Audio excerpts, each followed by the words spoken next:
Hi everyone, good morning. Our topic for today is hindi lahat ng meron ka, meron ng iba. If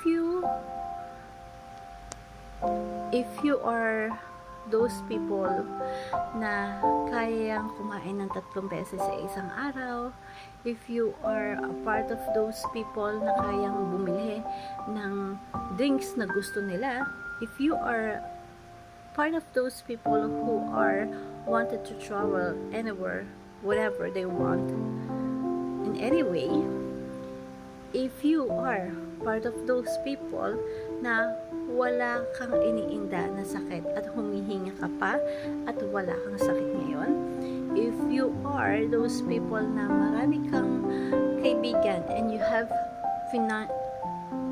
financial freedom, and if you are happy of what you are doing, being in any sports, arts, possessions of what you want to be, you are most fortunate people. We so much focus on the things that we don't have, that we see other people's enjoy whatever they want. These are the things that we need to be grateful for. Hindi lahat kaya makakain ng 3 beses sa isang araw. Hindi lahat kaya makapag-travel sa kung saan na gusto nila. And yet, here we are. Ito tayo. Yung walang gana sa buhay na we are not grateful for what we have.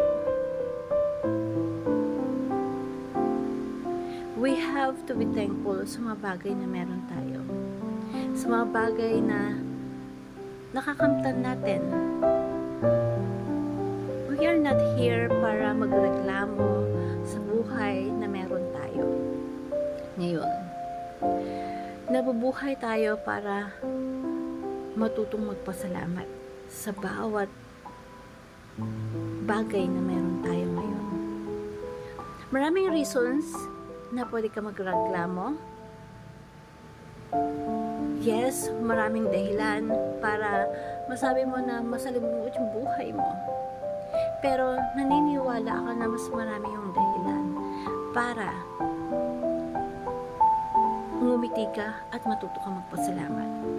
Maliit na bagay at malaking bagay, we have to be grateful.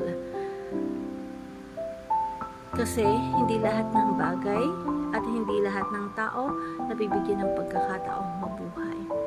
So kung humihinga ka pa ngayon at may buhay ka pa ngayon, maaaring marami kang pinagdadaanan na problema sa buhay mo, pero the moment na meron kang pagkakataon pa ngayon na mabuhay, matuto kang magpasalamat. Everyone, we need to be grateful. Thank you and God bless.